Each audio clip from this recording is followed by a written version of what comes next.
Salut, salut! Sylvain Dubreuil ici, auteur, conférencier. Comment ça va chez vous? Hey, aujourd'hui, 25e capsule déjà sur 30 choses que tu n'apprendras jamais à l'école. Ben non, ils ont passé à côté de celle-là, là, solide, OK? Puis, c'est de valeur parce que ça, là, ça fait une grosse différence dans la vie de tous les jours, OK? Je m'explique. Aujourd'hui, là, je vais te parler d'un sujet, là. Tu sais, dans la vie, des fois, ils disent, t'échapperas pas. Il y a deux choses à laquelle t'échapperas pas. C'est la mort puis l'impôt, OK?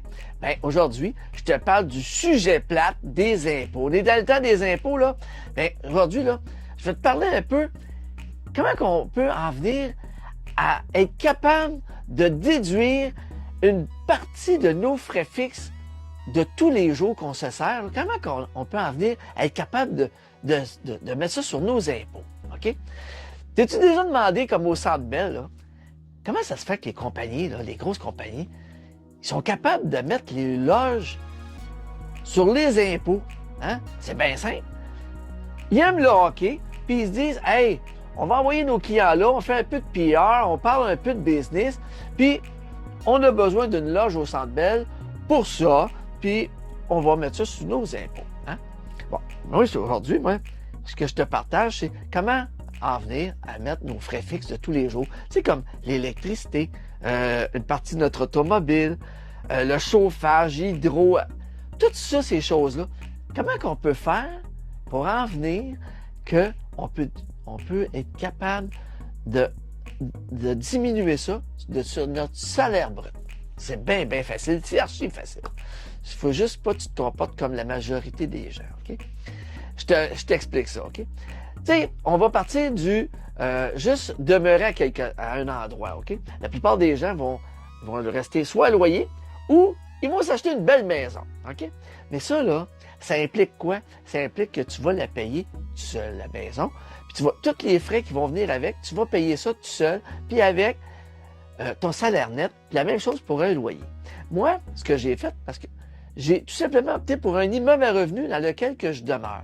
Fait que l'immeuble à revenu, ben, je peux déduire une partie de mes taxes, une partie de mes intérêts, une partie de mon chauffage, une partie de l'électricité, l'Internet, tout ça, là, une partie des réparations qu'il faut que j'effectue à l'occasion.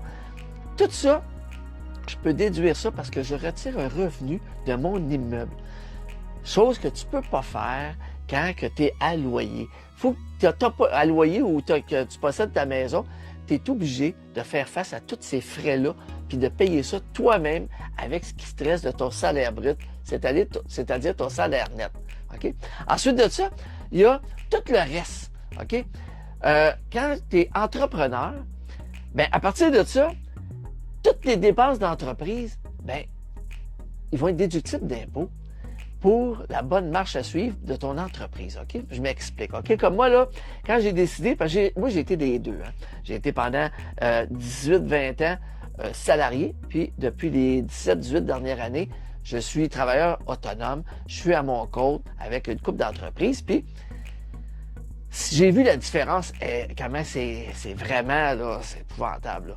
Regarde, comme en étant massothérapeute, quand j'ai décidé que je changeais de branche, là, puis je m'en allais massothérapeute, j'ai ouvert ma propre clinique. Bon, je voulais m'acheter un spa. Je voulais acquérir un spa. Donc, autant pour personnel que point de vue travail. Fait qu'aujourd'hui, le spa, j'ai pu le mettre sur 5 ans avec l'amortissement. Ensuite de ça, une partie du chauffage, de l'entretien, des réparations, des produits, tout ça, c'est déductible d'impôt au prorata de ce que je me sers pour la clientèle versus le personnel. Chose que tu ne pourras pas te permettre si tu es un salarié. Si tu es salarié, tu veux un spa, bien, tu vas payer pour tout, OK? De A à Z, de tes poches. Ça vient de s'éteindre là. Ça s'applique aussi comme mon automobile. Je travaille pour une compagnie de livraison aussi à temps partiel parce que quand on a tout fermé pendant la pandémie, j'ai découvert une chose de livraison puis qui fait en sorte que, aïe aïe, je peux déduire une partie de tous les frais automobiles, mes plaques, assurances, tout ça, tout en ayant du plaisir. Puis en plus, ça me donne le temps de penser puis de me reposer les bras pendant que je fais ça. Fait que, tout ça, mis ensemble, je peux mettre une partie de toutes les frais reliés à 50%, mettons, de tous les frais automobiles, versus quelqu'un qui est salarié, que même s'il a besoin de son automobile pour aller travailler à tous les jours, il ne pourra jamais mettre les frais que ça coûte pour son automobile, parce qu'il est salarié, tout simplement. Puis ça s'applique à tout. À chaque fois que je veux faire un achat, tu sais, comme j'y écris, j'ai fait un livre, je suis en train d'écrire mon deuxième. Bon, ben, mon ordinateur devient un outil de travail. Donc, si je rechange d'ordinateur dans 1 an, dans 2 ans, c'est déductible de mes impôts parce que je retire des revenus de ma vente de livres. Aussi niaiseux, j'aime voyager aussi. Je recommence à faire des conférences à la sortie de mon deuxième livre. Je vais faire une conférence à Québec ou à Matane ou peu importe. Mais, encore une fois, on reste à l'hôtel ou c'est déductible d'impôts. On peut voyager tout en déduisant ces petits voyages-là de plaisir et de travail. Mais c'est déductible d'impôts. Fait que, tu vois-tu où est-ce que je veux en venir? Fait que, aujourd'hui, à chaque fois que je veux m'acheter quelque chose, je regarde toujours comment je peux faire pour me créer un revenu qui va faire en sorte que je vais pouvoir prendre cet article-là que j'ai besoin, que je veux m'offrir et pouvoir le déduire sur mes impôts pour le temps que j'en ai besoin, tout simplement. Alors aujourd'hui, 25e capsule, là, au lieu de voir les impôts avec comme 2 grosses têtes qui viennent te bouffer ton salaire brut, là, puis te laisser juste les miettes, puis ce qu'il faut pour survivre, essaie de voir ça autrement, puis essaie de voir l'impôt comme un outil qui fait que tu peux te servir de l'impôt pour justement aller chercher des déductibles qui autrement ne seraient pas applicables si tu es salarié. Fait que prends tes qualités, prends tous